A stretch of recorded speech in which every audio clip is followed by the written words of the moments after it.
So yesterday I did a dictation that it was an interview on TED Talks. And so I wanted to do something that had multiple speakers so I can show you two things. First of all, how the speakers look when you dictate them. And you'll notice here over on the right where it says speakers, I've put the information in. I looked at the transcript to see how Ted handled them. So I set up the speakers based on that, and I said SPE1, SPE2, SPE3, and SPE4. And so this is what they look like when I was dictating.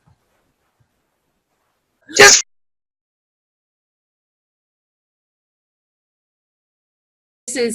I am in scope, but this is what it looked like as I was dictating. And I'm looking at it now, and I probably needed to change my spacing because this looks like it might be single spaced, but that's neither here nor there. That's for me to fix later. So I'm going to close out of this. And so yesterday I dictated 3 jobs, but I want to do correction on the job with speakers so that you can see how to correct with markers. So what I'm going to do, there's 2 ways that you can correct in SpeechCART.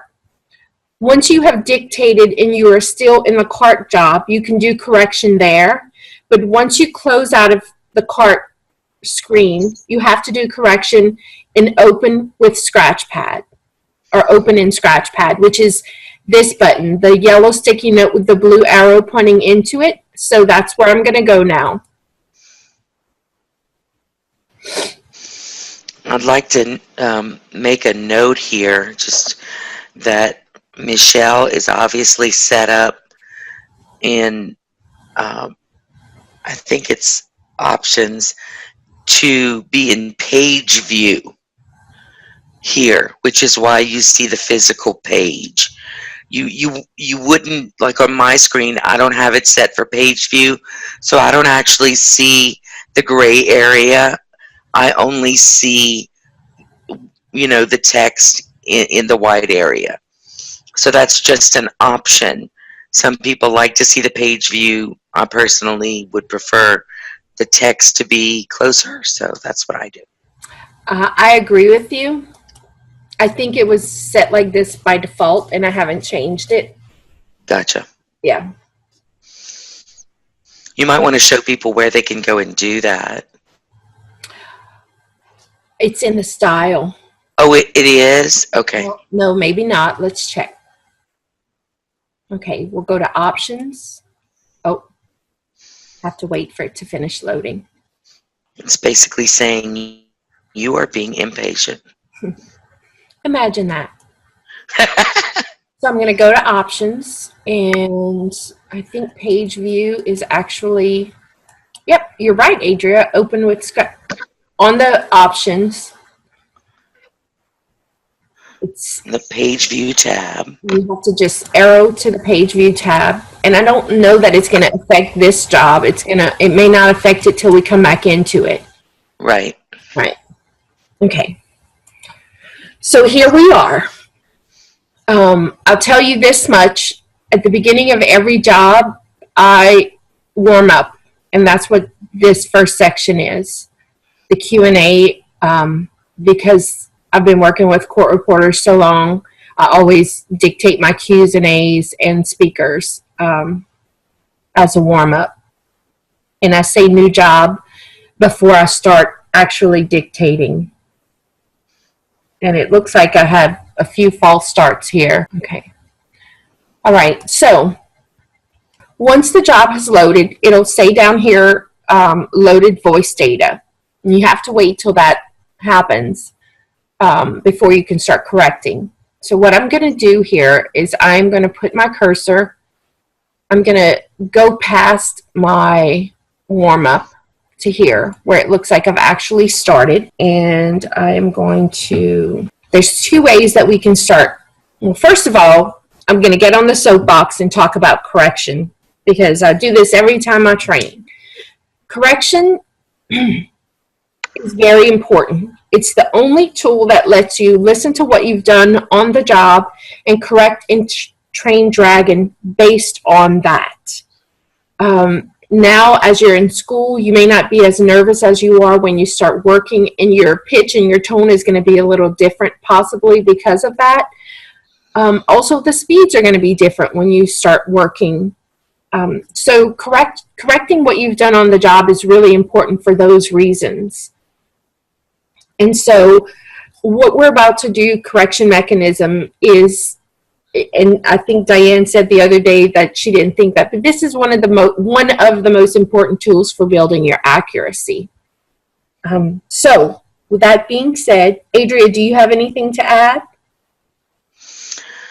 I think that, what I tell people is, if you truly want to become as accurate as you can be, it is imperative that you spend 15 minutes doing correction for each job that you do, or at least 3 times a week.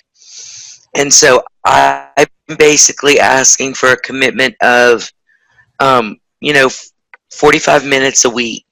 So you don't have to start at the beginning. That's something that a lot of people don't know. You can start anywhere in the job, and you can even set a timer for yourself on your phone and say, I'm only going to work on this for 15 minutes because then I have other things to do. And 15 minutes is good. And I ask, a lot of people say, why 15 minutes? And what I say is, because I do believe that anyone can achieve perfection for 15 minutes.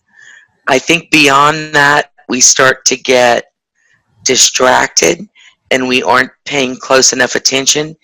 And when we're talking about correction, perfection is a requirement. It's not an option. It is a requirement. It must be perfect. And the reason it must be perfect is because whatever mistakes you make in correction will come back to haunt you in dictation. That's my 10 cents. Okay, so what I've done is I've set the timer on my phone. I'm going to go ahead and press start. Just so you know, what we plan on doing is I'm going to correct for about 15 minutes, and then we're going to let you guys do correction for about 10 minutes. That was our plan, so that you can ask us questions as you're correcting. You'll have us here on the spot. So I'm going to press start, and this button is for correction mode. This will get you into correction mode, and when I press the button, it's going to highlight the utterance. Now I'm going to turn it off again, and Control K is also the hotkey to get you into correction. Speed 3. I prefer to keep my hand on the keyboard, so I use the hotkeys, and page down is the hotkey to move to the next utterance. So President Amina. Okay, now here it's important to note that while it is correct, it has abbreviated president.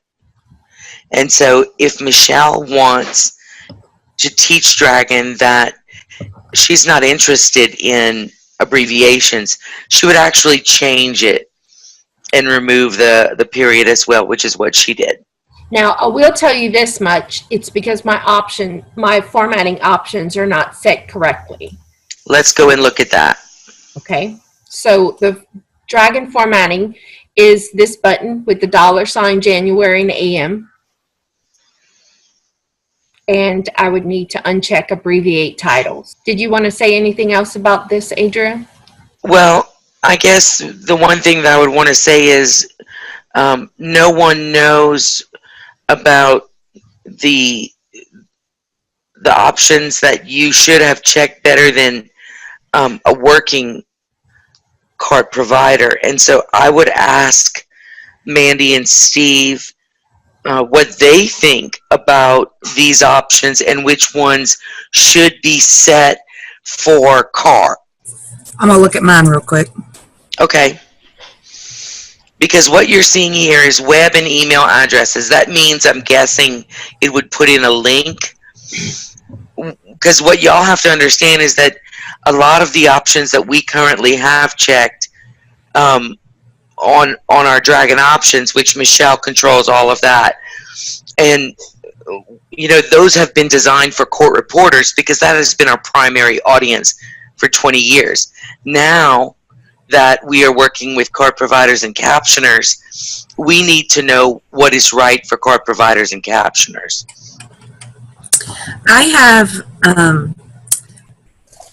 web and email addresses checked and dates. Okay. And units of measure, Okay. prices, and the bottom two, like million instead of 0000, which I should have that checked. And yeah, that's it. Super.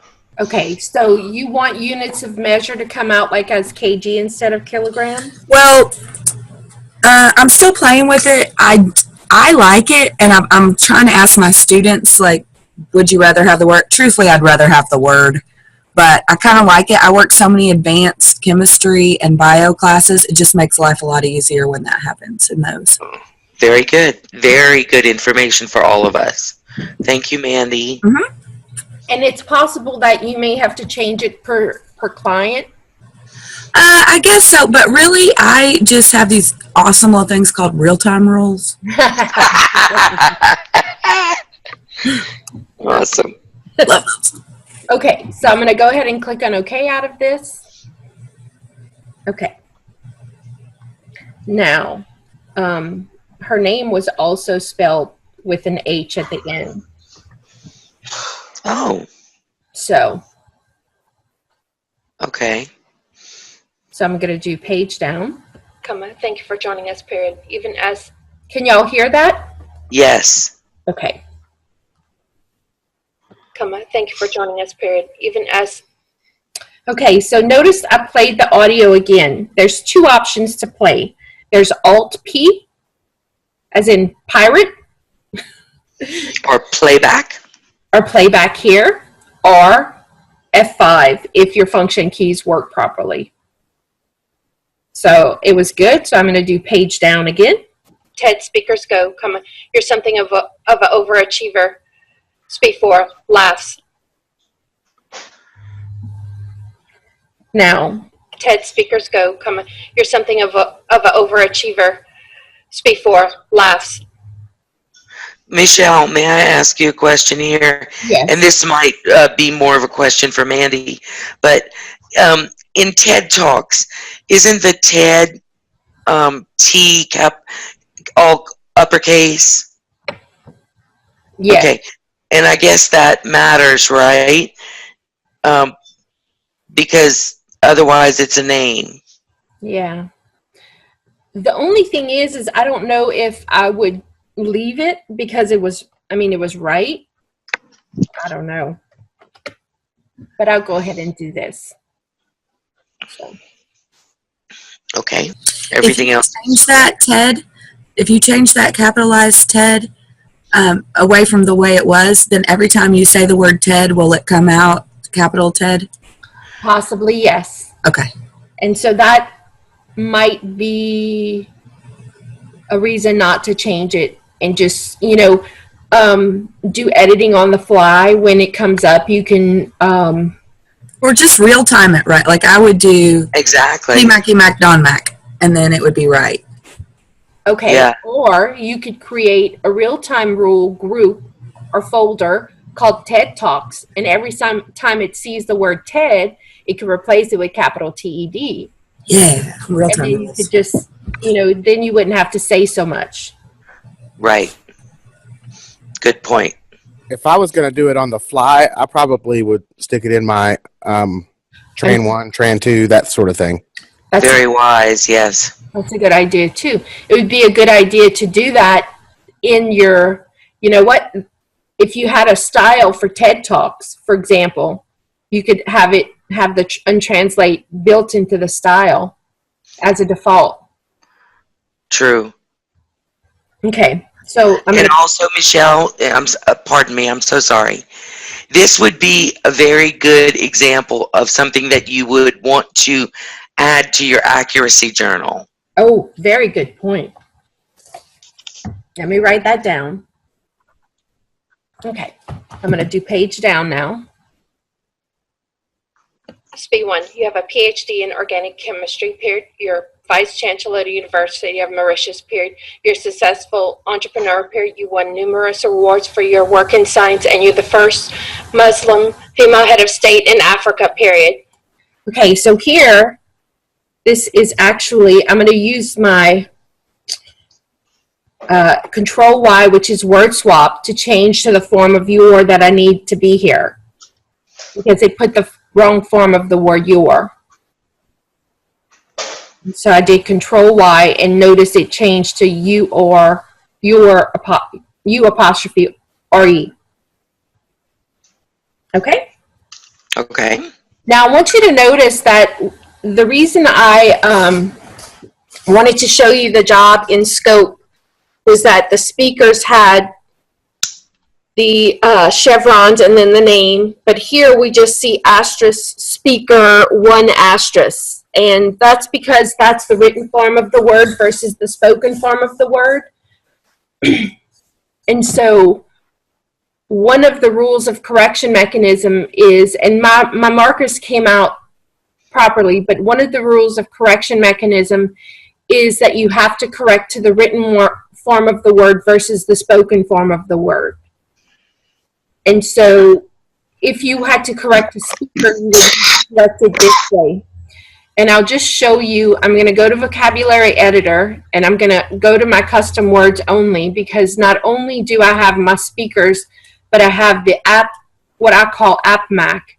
So when you're correcting and you have a voice brief or a marker, you have to correct to what's on this side, the written form versus the spoken form. And so you can also see here I have app Mac for applause. So if I say app Mac and it doesn't come out right, I would actually have to put in the brackets, applause brackets. So remember, when you're correcting, if you say one of your markers, even the untranslates, you have to correct to the written form here. Okay? So I'm going to page down. Do you have anything to add, Adria? No, that's perfect. And of course, you're no stranger to the TED Global stage. You gave a talk in 2014, period. Did you have any political ambitions at that time? Question mark. How did you go from academic to president? Well, this is just silly. Okay. SB2. Thanks, Stephanie. First of all, I'd like to... Here we go. Thanks, Ted, for having given me the opportunity to be here today. And I'd also like to thank the government of Tanzania and the president for the welcome, period.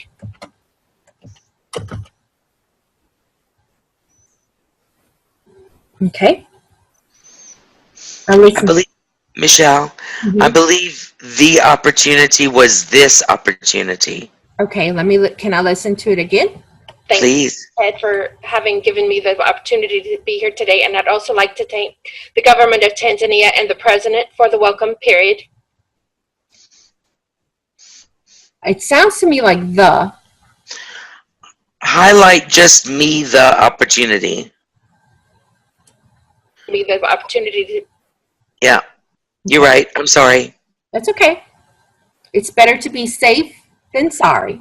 And You're also, right. I'd like to thank the contribution of our council, Mr. Rizvi, who's here, and also, I'd like to thank the contribution of our council, Mr. Rizvi, who's here, who's been very supportive for all of our stay here, period. Now, to answer to your question, did I have it in?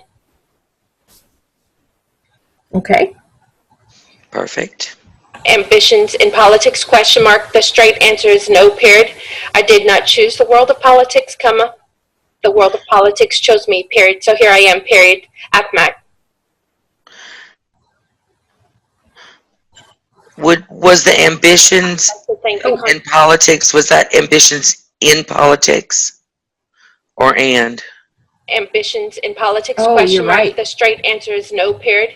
I did not choose the world See, of and for politics. me, that's a word swap. It is, because Ambitions that's a in very politics. common problem that I have. Me too. And that's already on my accuracy journal. The world of politics chose me, period. So here I am, period. APMAC. Speed 1. So, comma, was there ever anything in your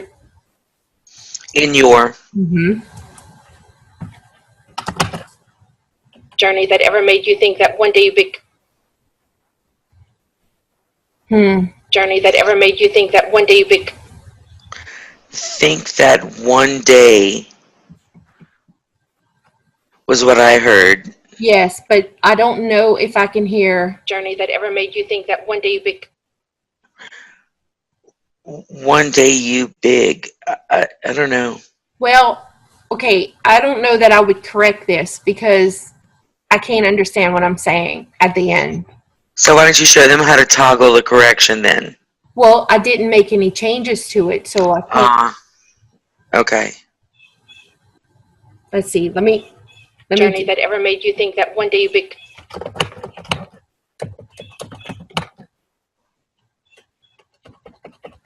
Oh, pressing the wrong button. Okay. Okay, so when you're correcting, and if you start correcting an utterance and you don't want to use it, this button here is toggle correction. This actually hides the utterance so that Dragon does not learn from it. I have a tendency to start correcting before I listen to the whole utterance.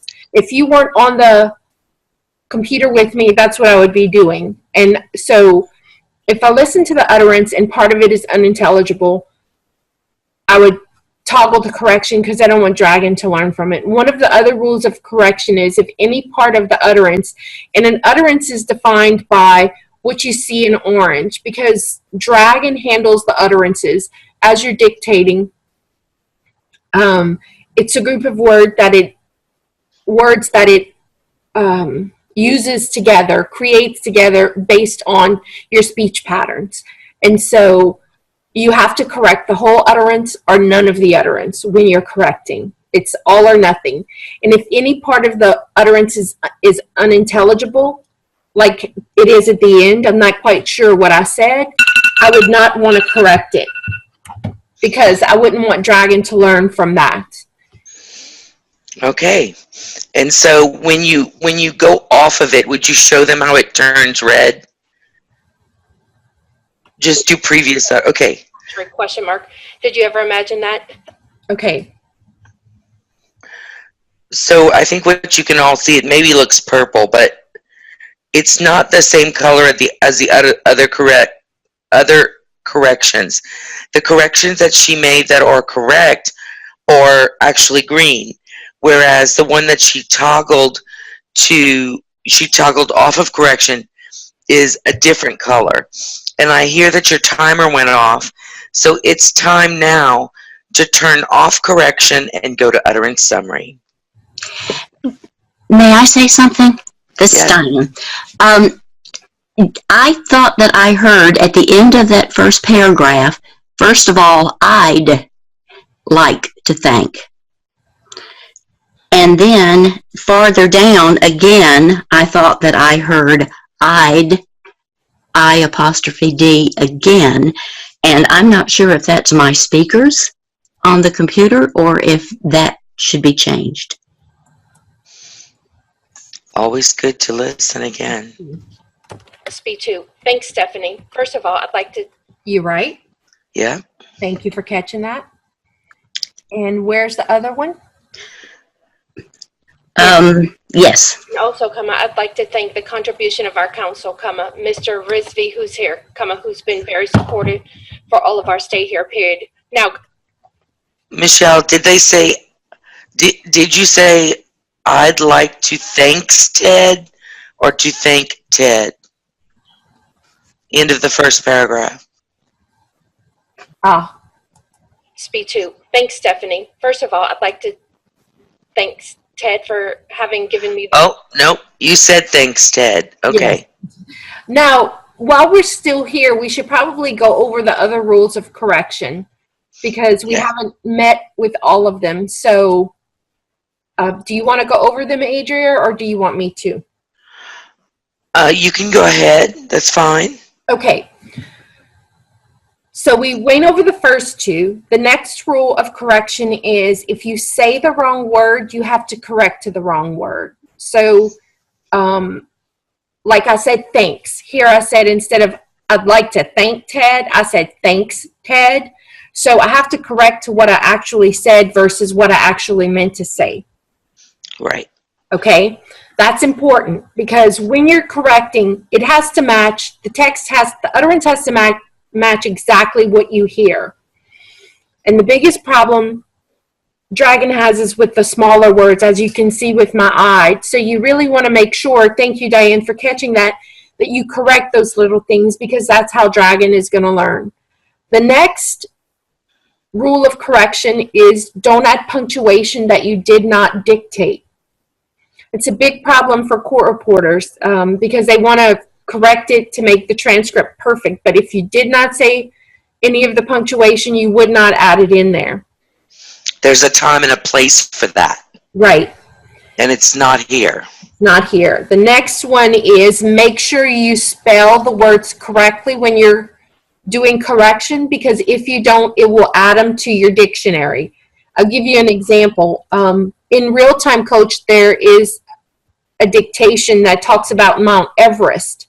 And I dictated it, and when I did correction mechanism, I did Everest with an X instead of an S because I'm a bad typist. And so the next time I did the dictation, it came out Everest. And so I realized quickly that I had made a mistake. And I was able to delete the word out of my vocabulary, but you know, just make sure that you're spelling everything correctly when you're doing correction. And I'll tell you a little secret that I use. If I'm not quite sure how a word is spelled, I will Google it, or I'll even come to vocabulary editor and type in the word, like, let's say pneumonia. Maybe that's not, yeah. You know, I would usually look, I can start typing the word and see exactly how to spell it. I don't make any changes, but I use it as a point of reference sometimes. And there's one more rule, Adria. What did I miss? There's 6 rules. Don't add it if you didn't say it. No punctuation markers. God, Michelle, I don't remember. Everything is second nature to me. What is it? I guess if any part of the utterance is unintelligible, you make sure you toggle the correction. Right. Yeah. Okay. Okay. I think that's it. So the rules are very simple. Yeah. So are we now ready to go to utterance summary? We are. I'll tell you all a little bit about utterance summary. Utterance summary is what we refer to as, you know, your last chance to double check yourself. And I think that a lot of us, when we're in a hurry, tend to say, well, you know, I'm a perfectionist. I know I did it right. And you can just send everything through right here, right now, by clicking on the big B with the red X on it. But that is not our suggestion. And that's because, believe it or not, you're only human and you make mistakes. And because right now we have so many eyes watching, and Diane caught the eyed, you know, that's not, you know, you normally do not have other people watching you correct. And so it's in the utterance summary that we're able to see where we made mistakes, because we don't always have additional eyes. It would be nice if we did. So now, Michelle, let's go to utterance summary. And it's this green speech bubble with the table inside of it. It's going to ask if you want to save your speech files before you do it, and I always say no here. I wait till the end. And I cancel out of this. Okay, now what you have here is on the left is the original text, meaning that is the original translation from Dragon of what you said. And on the right is what you actually corrected. And then the third column says apply, and there's just a little box with a check mark in it, because by default, we do want to apply everything. But before we just accept everything, we actually go and listen to everything. And what you're really wanting to watch is what's on the right side under corrected. So you hit play. So President Amina, That's correct. Play. let speakers go, comma, you're something of an overachiever. Speak for laughs.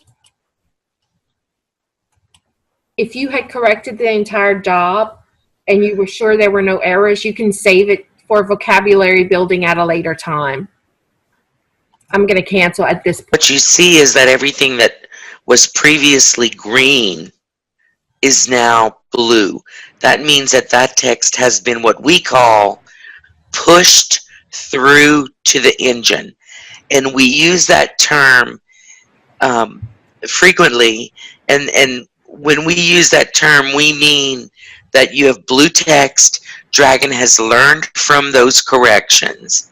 So if there is a mistake anywhere in that blue text, you're going to need to go and hunt it down in the vocabulary editor to make sure that it's not a permanent part of your vocabulary.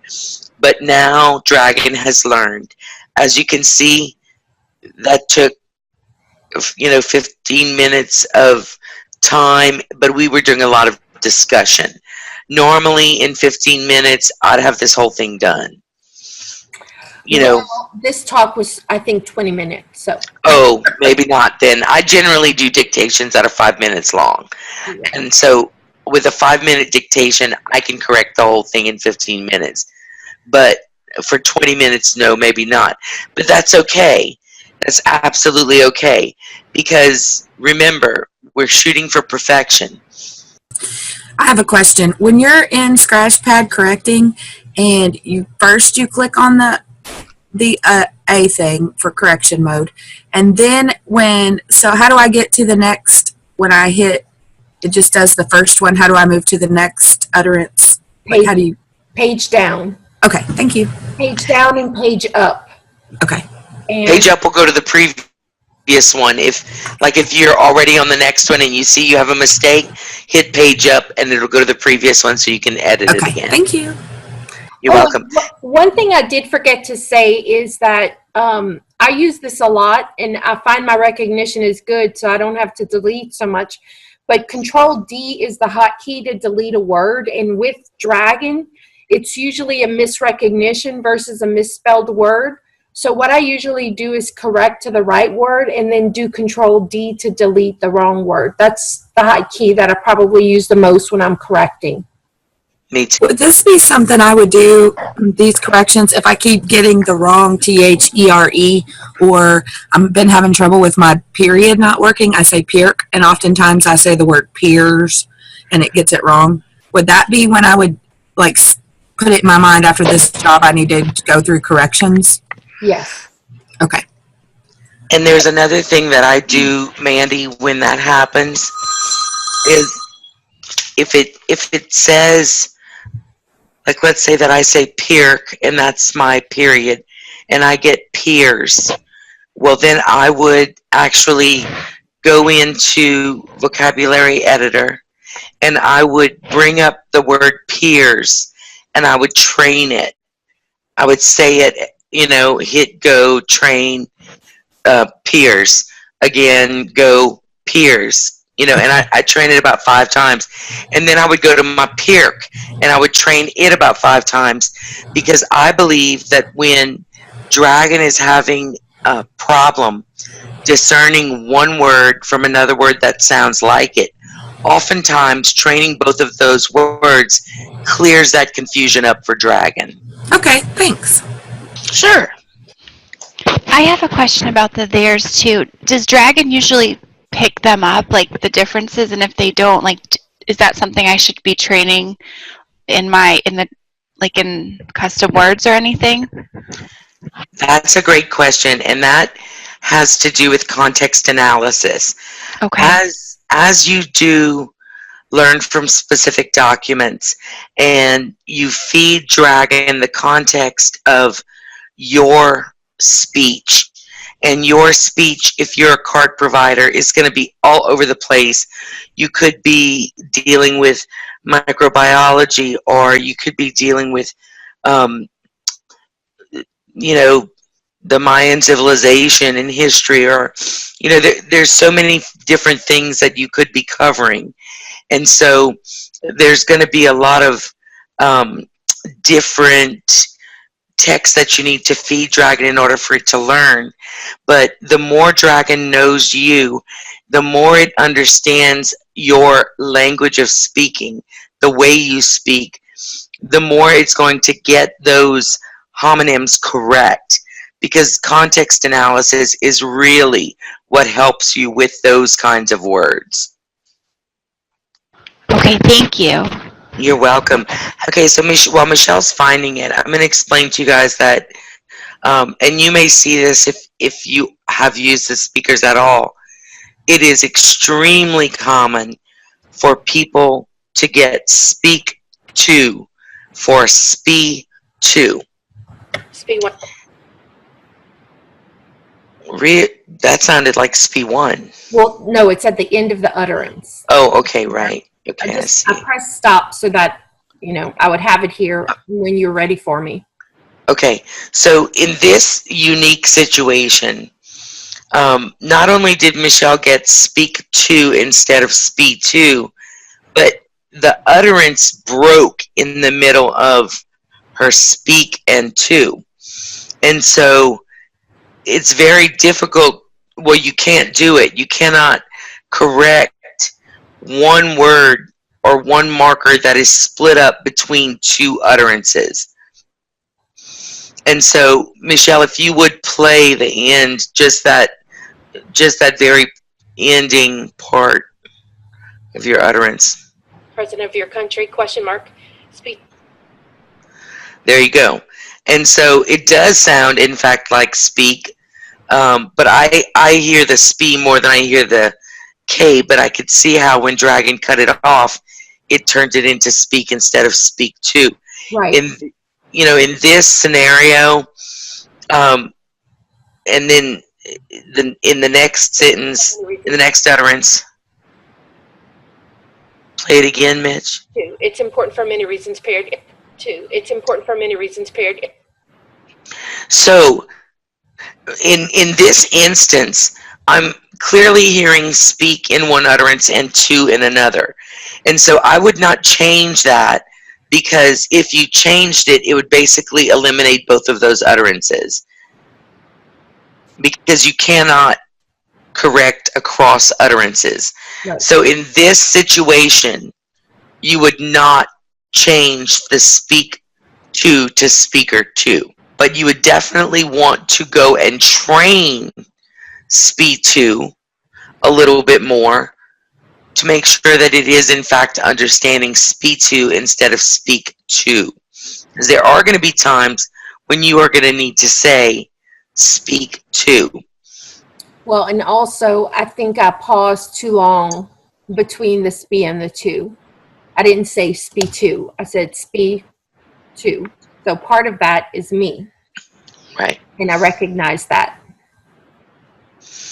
There's something that is sort of sensitive, and so don't be offended as we have this conversation. But one of the things that Michelle and I both agree on is that in correction, one of the most important things is being honest with yourself.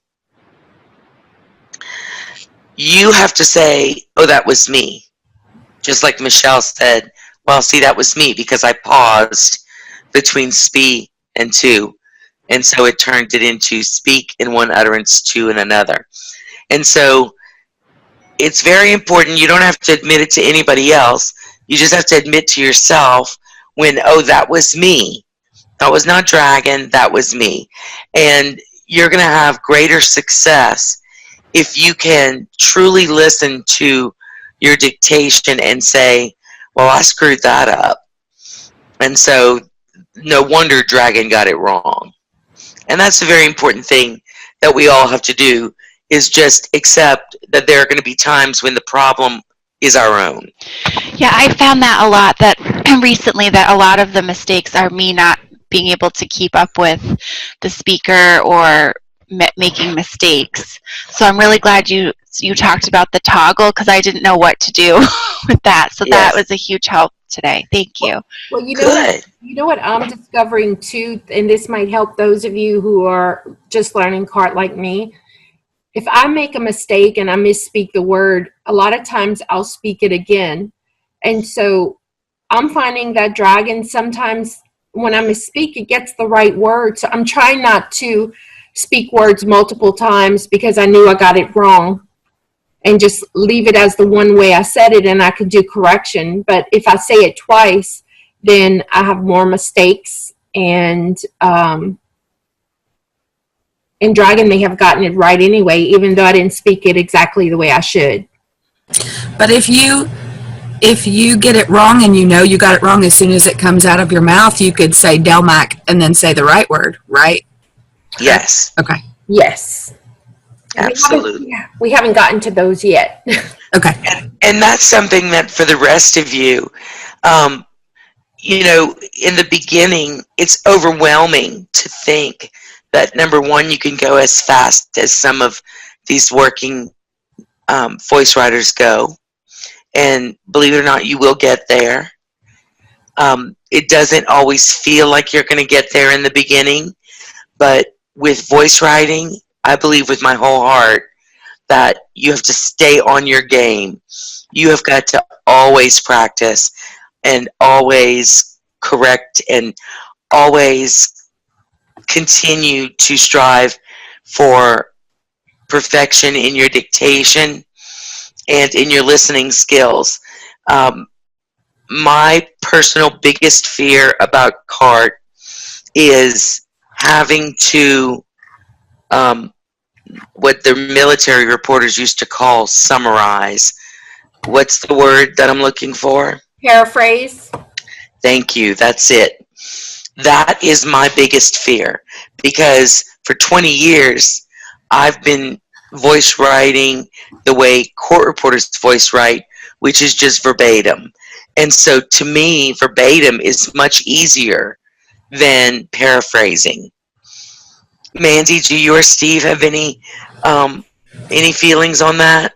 Verbatim is way easier than paraphrasing, I think. And that is the biggest, when I have a court reporter that wants to do CART and I'm working with them, that's the biggest issue usually, is trying to paraphrase, because you have to actually think while you're doing everything. So, but we do have to do it. We have to do it a lot. Okay. And how long did it take you, if you do remember? You may not, but how long did it take you to get into that place where you were comfortable with paraphrasing? Probably a year of solid CART. That's a good, thank you. That's good. That's a good information, because that's not something I would know. But Steve, he started out as a CART provider, so maybe it's not so bad for him since he started paraphrasing. I mean, I trained him that he's just going to have to. Oh. Yeah. So he was just able to pick it up right away. Right, because he didn't do court reporting school, and so it wasn't drilled in him, get something for every single thing, you know? Right. Well, I bet that was a plus then. Yeah, I don't know any different, honestly. So I don't know really what to compare it to. That's perfect. So for you, it seemed very natural to just paraphrase. Yeah, absolutely. It just, I don't know. It comes natural. I don't know. That's beautiful. Beautiful. Do you find yourself thinking about it, Steve, or does it just happen? I try not to, obviously. The only time I really paraphrase is if I get really far behind and I have the meaning of everything, with me. I can just tweak out a little bit, catch right back up with it. But Yes. Most of the time when I get a professor and they're just all over the place, they are just false starts. They just go every which way direction. Sometimes I just have to sit back and paraphrase just to get through that point of the meaning of what they're trying to convey. Yeah. Because some professors are they're just very difficult to keep a complete sentence in their mouth. That's just very difficult for them to do that. So that's when I paraphrase it, I think, the most. Very good. That makes sense. And I think that when I'm doing a dictation in the office and maybe I haven't warmed up and I started on a pretty high dictation, like if I'm trying to do 225, for me, that's out of my normal range. And so when it gets fast like that and I stress about dropping words, I have paraphrased in that instance. But I sort of have to be forced into it.